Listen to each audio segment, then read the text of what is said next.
Ya, itulah pencerahan dari Ustadz Hamdi Malai dari Rumah Terapi Quran. Nah, bagi pemirsa As-Sofa TV sekalian yang ingin bertanya, kami kembali menyampaikan bahwa kami membuka link pertanyaan di kolom komentar. Jadi Bapak Ibu sekalian yang ingin bertanya atau penasaran, silakan ketik saja pertanyaan di bawah. Nah, Ustadz, di sini sudah ada beberapa muncul pertanyaan sih. Kita jawab satu-satu ya. Baik. Yang pertama, Bismillah. Mau tanya yang dilakukan pasca ruqyah agar jin tidak kembali. Mohon dijelaskan. Syukron.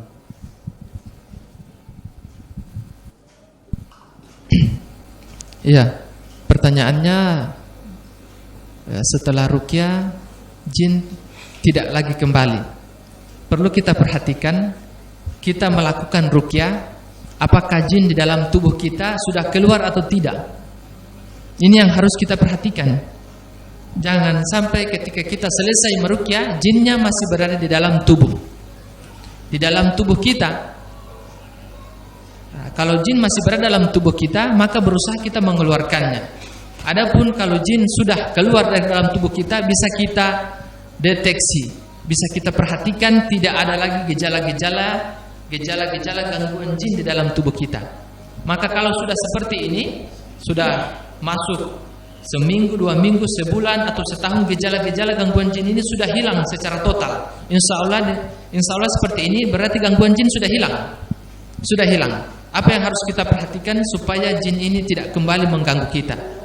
Yang pertama, yang pasti dia berdoa kepada Allah Subhanahu wa taala agar dilindungi dari gangguan jin. Ini yang pertama.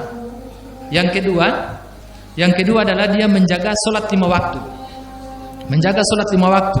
Karena ketika kita mendapatkan banyak ya, kita beragama Islam tapi tidak menjaga salat 5 waktu.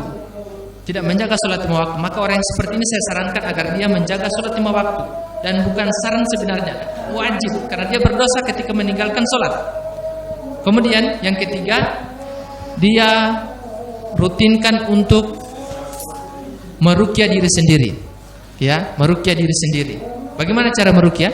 Cara meruqyah ini sangat mudah dan sangat simpel, mudah dipelajari. Ya, di antaranya seperti kita membaca surah Al-Fatihah.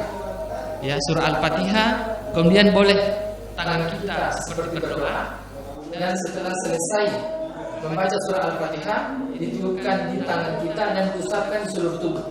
Ini digunakan oleh Nabi sallallahu alaihi wasallam ketika meruqyah diri sendiri. Kemudian baca surah-surah yang Anda hafal.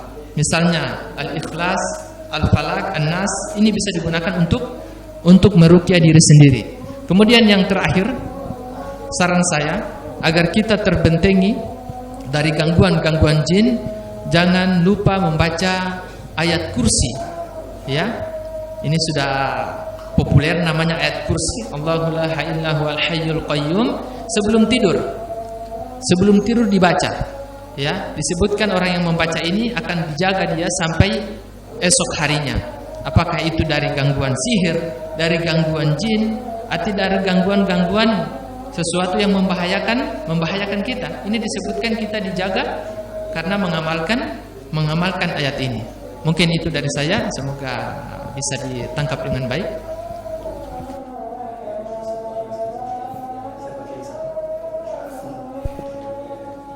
Baik, itu penjelasan untuk pertanyaan pertama ya.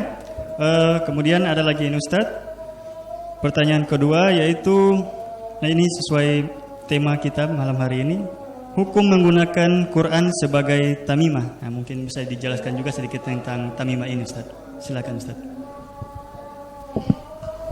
Ya, bagaimana hukum menggunakan Quran sebagai tamimah? Tamimah ini biasa juga sering disebut dengan jimat, ya, sering disebut dengan jimat, disebut dengan atau yang serupa, ya. Ketika kita menemukan ini untuk orang yang tidak bisa baca Quran. Untuk orang yang tidak bisa baca Quran, biasanya dia terkecoh ketika melihat ada tulisan-tulisan yang seperti Al-Quran, padahal kan Al-Quran itu diambil dari bahasa Arab. Makanya dikira itu Al-Quran, padahal itu hanya tulisan-tulisan, lafaz-lafaz yang berupa bahasa Arab. Walaupun ada campuran-campurannya seperti ada lafaz Allah Subhanahu wa taala atau nama Nabi Muhammad sallallahu alaihi wasallam. Ini untuk orang yang tidak bisa baca Quran. Maka hal yang seperti ini dilarang juga. Ya, dilarang juga. Tidak bisa digunakan. Jimat apa saja tidak bisa digunakan. Ya, untuk pelaris, untuk menjaga diri, atau digunakan untuk mendapatkan wanita. Karena ketika kita lihat di lapangan secara langsung ada sebagian orang mempelajari ilmu-ilmu, ya, jimat atau bacaan mantra-mantra dia gunakan untuk mendapatkan wanita dengan cara yang tidak wajar, ya. Kemudian bagaimana dengan model memang itu Al-Quran, misalnya penggalan surah Yasin atau penggalan surah-surah yang lainnya, ya, atau Al-Fatihah yang digunakan sebagai tamimah tersebut, sebagai jimat, ya. Apakah itu digunakan di kertas, disimpan pada sakunya atau di dompetnya, atau Quran itu dipajang di rumah-rumah supaya syaitan tidak bisa masuk, ya. Padahal ini keliru. Ini keliru. Al-Quran itu sebagaimana yang kita ketahui, wahyu yang turun kepada Nabi sallallahu alaihi wasallam. Quran, yaitu Iqra, bacalah. Ya, berarti Quran itu dibaca. Ya, dijelaskan para ulama berdasarkan hadis-hadis yang sahih, Al-Quran itu dibaca, kemudian diamalkan isinya. Ya, dan makanya itu kita harus mempelajari bahasa Arab sehingga mudah memahami Al-Quran dan bisa mengetahui apa maksud dari ayat-ayat tersebut. Ini semua dilarang, ya. Tamimah dilarang, ya. Dan orang yang melakukan tamimah ini dia telah berbuat syirik, karena tamimah itu bagian dari syirik dan harus dihindari karena syirik adalah dosa besar di atas dosa besar, ya. Orang yang meninggal dalam keadaan melakukan kesyirikan kepada Allah Subhanahu wa taala, maka dia berada di neraka, ya. Bahkan dia tidak bertobat, disebutkan oleh para ulama, disebutkan pula dalam dalil, dia kekal di dalam neraka, tidak bertobat sampai akhir hayatnya, sehingga dia masuk ke dalam kubur tidak bertobat melakukan kesyirikan. Ini bahayanya dosa-dosa syirik. Demikian dari saya, semoga bisa dipahami dengan baik. Baik, syukron. Baik Ustaz, ini pertanyaan lagi. Assalamualaikum. Izin bertanya, saya mendengar pohon bidara bisa mengusir syaitan. Terus menanam pohon bidara di samping rumah dengan tujuan untuk menakuti syaitan. Apakah itu tidak termasuk syirik? Yang kedua, apakah ruqyah pada wanita dibolehkan dan apakah pernah dicontohkan oleh istri-istri Rasul? Tafadhal. Ya, yang pertama, pohon bidara apakah bisa mengusir jin? Ya, pohon bidara itu mengusir jin kalau digunakan. Kalau hanya ditanam atau dibiarkan di atas meja atau diletakkan di dapur, ini tidak bisa menakuti jin. Dia harus digunakan. Misalnya diambil 7 lembar daun bidara kemudian ditumbuk, ya, atau di blender misalnya, dimandikan kepada orang yang sakit, ini bisa mengusir jin. Atau digunakan sebagai untuk diminum, maka ini bisa mengusir jin. Adapun sebagian orang mengatakan pohon bidara ini bisa mengusir jin hanya ditanam di muka rumah misalnya, maka ini tidak benar. Tidak benar. Adapun orang yang mau menanam pohon bidara di samping rumahnya, di belakang rumahnya, dia tidak berbuat syirik. Ya, dia tidak berbuat syirik. Dan ini lebih baik karena dia telah menanam pohon bidara yang banyak mengandung obat-obatan yang bisa digunakan oleh orang-orang yang berada di rumah. Ini sangat baik dan tidak mengandung kesyirikan, bukan syirik.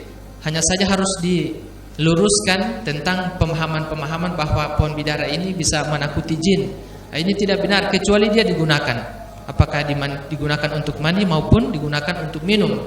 Ini baru bisa mengusir jin atau menakuti jin atau bisa membuat jin tersebut sakit.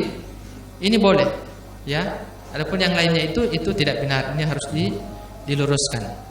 Kemudian yang kedua, ya. Kemudian yang kedua, apakah ruqyah kepada wanita dibolehkan? Ya, ruqyah ini kepada siapa saja. Ya, kepada siapa saja dibolehkan. Untuk anak-anak, untuk orang yang hamil, ini dibolehkan ruqyah. Begitupun kepada wanita, dibolehkan untuk ruqyah.